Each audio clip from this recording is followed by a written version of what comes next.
ভালো নেই শেখ হাসিনা, ক্রমাগত বিষণ্ণ হয়ে যাচ্ছেন তিনি। ঘিরে ধরছে হতাশা। ভারতে একাকী দিন কাটছে তার। প্রয়োজনে জেলে থাকবেন, তবুও ফিরতে চাইছেন দেশে, যেন তিনি রয়েছেন এক সাজাবিহীন কারাগারে। শেখ হাসিনার পরিস্থিতি সম্পর্কে শোনা যাচ্ছে এমনটাই। ভারতের পক্ষ থেকে নানা বক্তব্য থেকে এটুকু বুঝে নিতে অসুবিধা হয় না যে শেখ হাসিনা মানসিকভাবে বিপাকে রয়েছেন। একে তো নানা অভিযোগ, তার উপর কতগুলো মামলা তার ঘাড়ে। দেশে থাকলে তবু দলের লোকদের ভালোবাসা অন্তত পেতেন, তাদের মধ্যমণি হয়ে থাকতে পারতেন, এমনটাই নাকি ভাবছেন তিনি।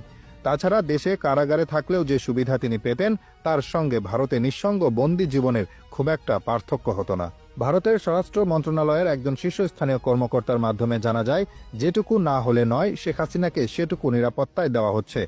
সাদা পোশাকের রক্ষীরা তার চারপাশ ঘিরে রয়েছেন। তবে পুরো বিষয়টার মধ্যে কোনো আতিশয্যার বালাই রাখা হয়নি, অর্থাৎ ঢাকঢোল পিটিয়ে বা ঘটা করে তাকে কোনো নিরাপত্তা দেওয়া হচ্ছে না। তার বেলায় গোপনীয়